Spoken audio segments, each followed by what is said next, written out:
উজনি অসমত জলপ্ৰলয়ৰ এমাহ হ'ল কিন্তু চৰকাৰ কিমান দায়িত্বশীল বানাক্ৰান্ত সংস্থাপিত কৰিবলৈ এমাহৰ পাছতো বহুসংখ্যক বানাক্ৰান্তই নাপালে সাহায্যৰ প্ৰথম কিস্তিৰ 15,000 টকা। তাৰ অৰ্থ এইটো নহয় যে অকল চৰাইদেউৰ শিৱসাগৰ লোকচান হৈছে, সমগ্ৰ অসমৰ লোকচান হৈছে, অসমৰ অৰ্থনৈতিক পৰিকাঠামো ভাগি যাব, সাংস্কৃতিক জীৱন বিধ্বস্ত হৈ যাব। গতিকে মানুহখিনিক উদ্ধাৰ কৰক। 15,000 টকা সোমাব বুলি কৈছে, এতিয়াও সোমোৱা নাই। সোমাব কেতিয়া? মানুহে 15,000 পাব কেতিয়া? অহা 24 তাৰিখ সোমবাৰে দলমুখ চাৰিআলিত আমি এক প্ৰবল প্ৰতিবাদী কাৰ্যসূচী লৈছোঁ আমাৰ এই ডিমাণ্ডকেইটাৰ ফেভাৰত। খাবলৈ নাই, শুবলৈ নাই, বিগত এমাহে টোপনি নাই। ভৱিষ্যত থানবান হোৱা মানুহখিনিৰ বৰ্তমান সময়খিনিও দুৰ্বিষহ। প্ৰথম অৱস্থাত সকাহ দিবলৈ চৰকাৰে ঘোষণা কৰিছিল 15,000 টকা, কিন্তু সেইখিনিও যোগান ধৰাত চূড়ান্তভাৱে বিফল ৰাজ্য চৰকাৰ। 15,000 টকা তাৎক্ষণিকভাৱে দিম বুলি কোৱাৰ পিছত বানত আক্ৰান্তসকলে আজি এমাহৰ পিছতো পোৱা নাই। তেওঁলোকে যি সময়ত ডিজিটাইজ হৈছে, গোটেইখিনি ডিজিটেল অসম হৈছে, তাৰপিছত কি কাৰণত তেওঁলোকে সেই মানুহখিনিৰ ওচৰ চাপিব পৰা নাই, এটা নুবুজা প্ৰশ্ন। কিন্তু উজনি অসমৰ প্ৰতি কিবা বিশেষ অনুকম্পা আছে নে নাই, মই এই প্ৰশ্নটো সুধিবলগীয়া হৈছে। 19 জুলাইত সূচনা হৈছিল মহাপ্ৰলয়ৰ। প্ৰথমে চৰকাৰী উদ্ধাৰ অভিযান ব্যৰ্থ হোৱাৰ অভিযোগ, তাৰ পাছত খাদ্য সামগ্ৰী যোগানত চৰকাৰ প্ৰথম অৱস্থাত বিফল হোৱাৰ অভিযোগ। সাধাৰণ ৰাইজে সাহায্য নিদিলে বানাক্ৰান্তৰ সমস্যা 10 গুণ বাঢ়িলহেঁতেন বুলি চৰ্চিত হৈছে। বৰ্তমান ধ্বংসপ্ৰাপ্ত অঞ্চলবোৰতো মেৰামতিৰ বাবে আগবাঢ়ি আহিছে ৰাইজ। তাৰ মাজতে চৰকাৰে কৰিবলগীয়া কামখিনি 100% সফল কৰাত ব্যৰ্থ হোৱাৰ অভিযোগ। জিলা প্ৰশাসনৰ পৰা দুৰ্যোগ প্ৰশমন বিভাগলৈকে, ৰাজ্য চৰকাৰৰ পৰা কেন্দ্ৰীয় চৰকাৰলৈকে শতিকাৰ আটাইতকৈ ডাঙৰ দুৰ্যোগটোক গুৰুত্ব সহকাৰে নোলোৱাৰ অভিযোগ।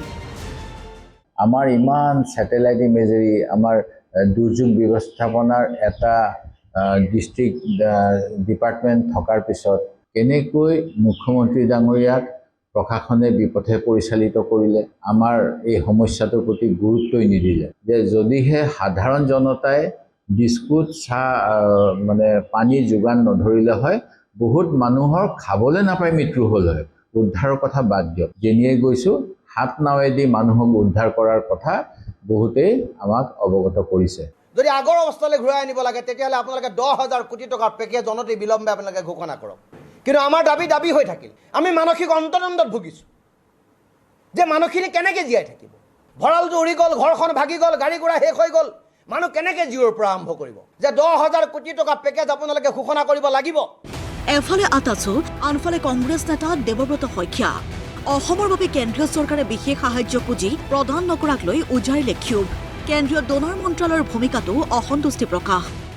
2013 চনৰ বা 23 চনৰ ভিতৰত 800 স্কোৱাৰ কিলোমিটাৰ পাহাৰ টচ কৰিলে, তহিলং কৰিলে, যাৰ কাৰণে এই ধৰণৰ বানপানী সৃষ্টি হ'ল। গতিকে অসম চৰকাৰে প্ৰতিশ্ৰুতি দিব লাগিব যে কেন্দ্ৰীয় চৰকাৰৰ লগত নাগালেণ্ড চৰকাৰ আৰু অসম চৰকাৰ ত্ৰিপাক্ষিক আলোচনাৰ জৰিয়তে দিশৰ গতিপথ নিৰীক্ষণ আৰু অবৈধ খননৰ বিৰুদ্ধে তেখেতলোকে ব্যৱস্থা গ্ৰহণ কৰিবলৈ আমাক অসমৰ ৰাইজক কথা দিব লাগিব। যে 18 কিলোমিটাৰ যি দিশৰ উন্মুক্ত যি মথাউৰি, সেই মথাউৰিয়েদি পানীখিনি সোমাই আহিল আৰু 1950 চনৰ পৰা 1960 চনত বনোৱা এই মথাউৰিবিলাক নিম্নস্তৰ হৈ গুচি গ'ল। যে এই 18 কিলোমিটাৰ মথাউৰি বনোৱাৰ প্ৰতিশ্ৰুতি চৰকাৰে আমাক দিব লাগিব। দিশৰ বক্ষ খননৰ প্ৰতিশ্ৰুতি চৰকাৰে আমাক দিব লাগিব। আমাক কথা দিব লাগিব যে 14 কিলোমিটাৰ নহয়, আমি সমগ্ৰ দৰিকা নদীখনত আমি মথাউৰি বনাম, তাৰ প্ৰতিশ্ৰুতি আমাক লাগিব।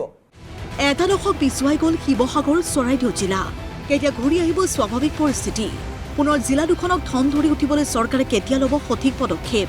তাৰ বাবে অপেক্ষাৰত জনতা। এই মহাপ্ৰলয় 50 চনতকৈ ভয়াৱহ।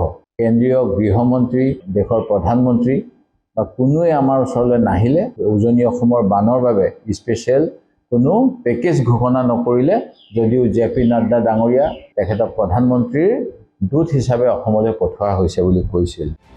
ইফালে শিৱসাগৰত সম্বোধন কৰা একেখন সংবাদমেলতে ONGCৰ বিৰুদ্ধে সৰব হৈছে আটাচু। ONGCৰ বিৰুদ্ধে প্ৰতিবাদী কাৰ্যসূচী ঘোষণা।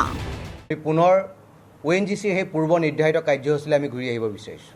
অসমত খননৰ উৎপাদন তেখেতলোকে কৰিছে, লাভৰ তেখেতলোকে মুখ দেখি আছে, অথচ আজিলৈকে এমপ্লয়মেণ্ট জেনেৰেট তেখেতলোকে কৰা নাই।